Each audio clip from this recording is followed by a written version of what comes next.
Hi friends, तर आपण last व्हिडिओमध्ये पाहिलं होतं 2 to 10 चे स्क्वेअर कसे काढायचे.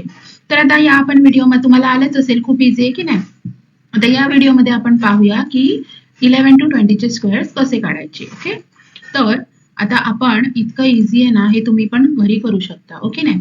तर आता 11चं आपण मोस्टली आपण कसं लिहितो, 11चं फॉर्मॅटमध्ये कोणत्या फॉर्मॅटमध्ये लिहितो बरं, आपण 11 या फॉर्मॅटमध्ये स्क्वेअर काढा असं आपल्याला दिलेलं असतं. ओके, तर आपण जेव्हा असं फॉर्मॅटमध्ये 11 ची पॉवर 2 म्हणजेच 11 स्क्वेअर, ओके ना, तर तेव्हा काय करतो आपण, मी सांगितलं स्क्वेअर म्हणजे त्याच नंबरनी त्या नंबरला मल्टिप्लाय करायचं.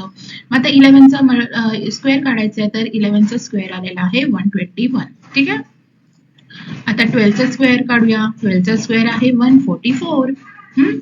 13चा स्क्वेअर आहे 169. आणि 14चा स्क्वेअर आहे 14 इंटू 14 196. 15चा स्क्वेअर किती आहे बरं, सांगा लवकर लवकर लवकर. ओके, 225. 16चा स्क्वेअर किती आहे, 16चा स्क्वेअर आहे 256. आता इथे जे हे मी दिलेलं आहे ते तुम्हाला काय एक्सप्लेनेशन साठी दिलेलं आहे, तर तुम्हाला या फॉर्म मध्ये काढायला येणार आहे.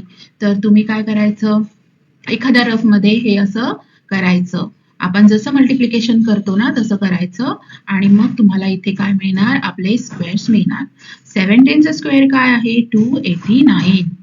आणि 18चा स्क्वेअर आहे 324.